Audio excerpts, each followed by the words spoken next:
Uh, the way I became a truck driver since I was little, I used to play with Tonka trucks. Uh, and my uncle was a truck driver, and at that time I thought he was like the coolest guy ever. He used to come to the house with his 18-wheeler, and he had a nice Peterbilt. I still remember the color was like a black and red, and just the noise that it did when I was inside the house, I can hear him coming, and I just loved it. It was such a big machine, and my uncle wasn't tall at all. He's Spanish like me, so he was maybe like 5'4", 5'5", and he was driving this great big, semi, And I remember the first trip we ever took, it was to a place in my country called Puerto Barrios. It's like by the ocean side of my country. He was delivering like steel, and he was dating my aunt at that time. So, oh my God, I was sitting there with them. He was driving, and he had a bed on the truck too, and it was like, whoa, man, this is like, I want to live this life, out on the road. We stopped to eat a whole bunch of times. We even stopped at this nice beach where him and my aunt, and we all swam, and then we hit the road again. And I remember when we finally got there, all he had to do, take the straps out, and somebody else unloaded it for him. And I said, this is what I want. All I had to do is drive, and I wanted just to have a great time, man. And I always wanted to be like a gypsy, work like in the circus or whatever. So, and then during the years, I kept on going with him. Every time I had off from school, I went with him to like Central America, South America. We came here to America, and then finally, my mom and I came to America when I was like, I think 5, and we came here legally. So we drove a whole bunch of buses to Mexico, and finally we made it to the border. We crossed the border. Somebody picked us up. Another uncle of mine brought us to Chicago, and I grew up in a neighborhood here where you can say it was like the west side of Chicago. A lot of gangs, a lot of problems, with basically Latinos and Afro-Americans. And I grew up there, and I was always the kind of kid that I didn't want to stay in my hood, or what you can call a neighborhood or whatever. I wanted just to like travel, man. So what I did is as soon as I was 18, I went out and I got my CDL, and I had some friends that of my uncles that drove, so they hooked me up. It was easy for me to get my license. It wasn't hard at all. I already knew what I was doing, because I drove so much with my uncle. When I was 18, here and where I live, you can't go out of state until you're 21. So I started to drive for a couple local companies, and I hated it that I couldn't go out of state. So I took whatever, 6, 7, 8-hour trips. All the trips that went close to the border, either to Wisconsin, Indiana, or down south. So, and that's what I did for, a lot of years. But I was living the dream, I remember when I was married this time. Like I said, my uncle owned a couple of trucks. He ended up owning like maybe 15, 17, maybe even 20 trucks. So his son started to drive. So he asked me if I wanted to go over the road with him. And he was wild, just like I was. And it was fun, man.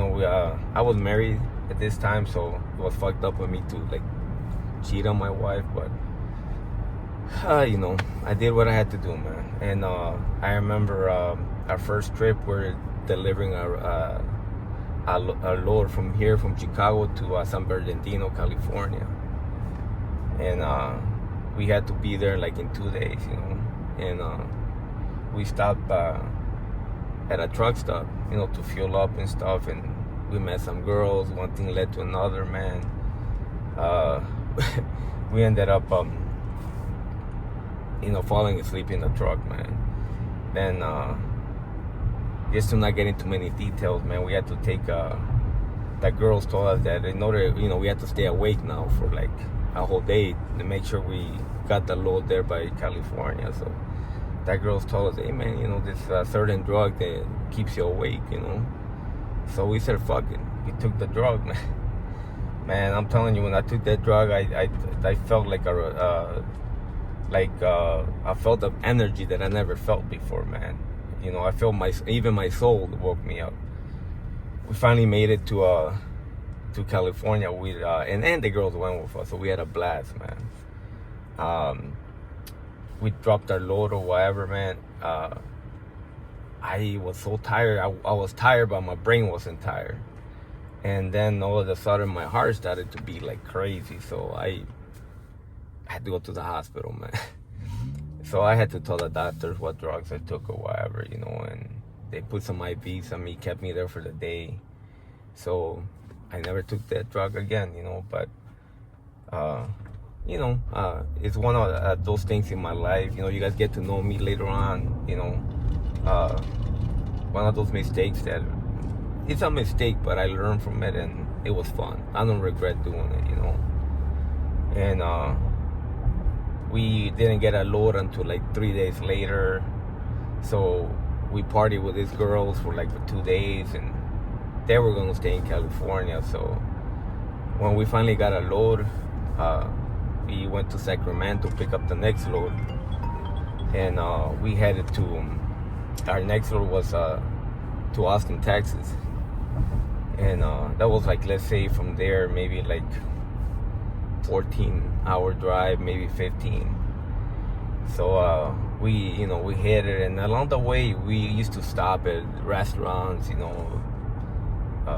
If we saw a hitchhiker or whatever, we'll pick him up or pick her up, get to know them, you know. And I did it for 6 months, man. It was I basically drove on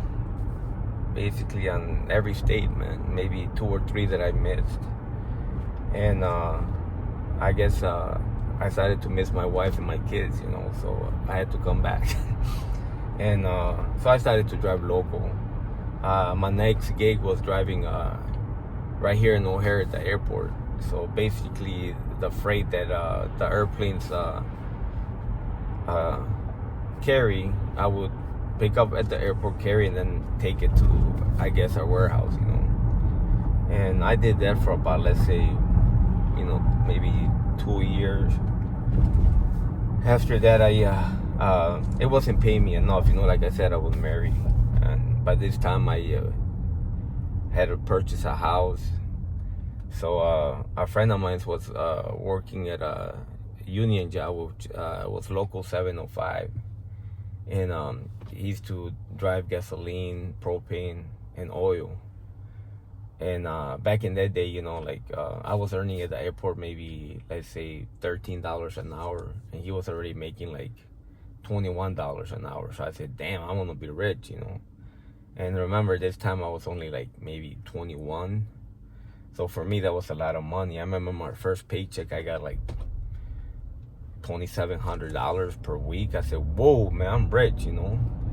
And I love driving. It was local. I got home every night. All I did is deliver gasoline to gas stations, you know. And sometimes I had to jump on the propane truck. I didn't like the propane truck. And I used to deliver to other dispensaries that sold propane. And I did that for maybe off and on for about maybe 17 years. And later on I'll get into, you know, I also had a small boxing career. So for a long time I did boxing and I did truck driving. And I did that for, like I told you, almost close to 17 years. I met a lot of wonderful guys. And during that job, And you know, he helped me feed my family, man. And one day I had an accident, actually driving a propane truck. One of the hoses broke. I almost died, so I couldn't drive the truck anymore. I was just too nervous, so I went and worked for actually was at that time called Fresh Express. Fresh Express is like the biggest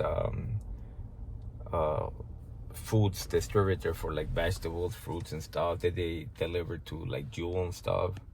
So that was a good gig. It was another union gig. You know, stuff. Oh, you stop it and I'll continue.